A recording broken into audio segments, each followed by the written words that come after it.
So Dylocam. You might have seen on Instagram recently that they've been running an ambassador program where if you pay the shipping of $20, you'll supposedly receive a $400 action camera through the post. I knew straight away there was no way that I was getting a $400 action camera. One thing I've learned in life is if something seems too good to be true, then it usually is. However, I have never received a product just frankly so awful. I decided that I had to record my first ever review video just to make a point about it. I've got the spec sheet here. It says, high quality, high definition, full HD 1080 DVD-C. Compact design, portable handheld DVD-C. Well, it is compact, I'll give it that. Under low illumination, HD video recording can be performed. We'll test that later. So what accessories does Dylocam come with?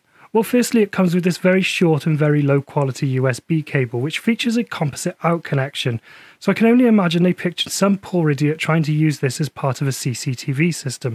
Which is the only explanation I can think of as to why they included this wall mount, though frankly I'd be embarrassed if anyone saw this thing mounted to the wall of my house. Check out this beauty.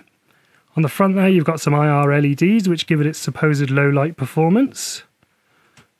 On the side you have a USB mini and a mini compact flash card slot. And on the top you have a power button and a mode button, which I can only presume allows you to switch it between carrot, potato and turnip mode. This is the native output of the camera, 240p. This was supposed to be a 1080 action camera. As you can see, it's nowhere near 1080. There is a built-in microphone, but it's so bad it just doesn't work. This camera is so pathetic. It's hard to even be mad about it. And now for the grand finale. And credit given where credit due, because it does actually record in the dark. That said, would I recommend this camera? Hell no. Dylocam? More like Dyloscam, am I right?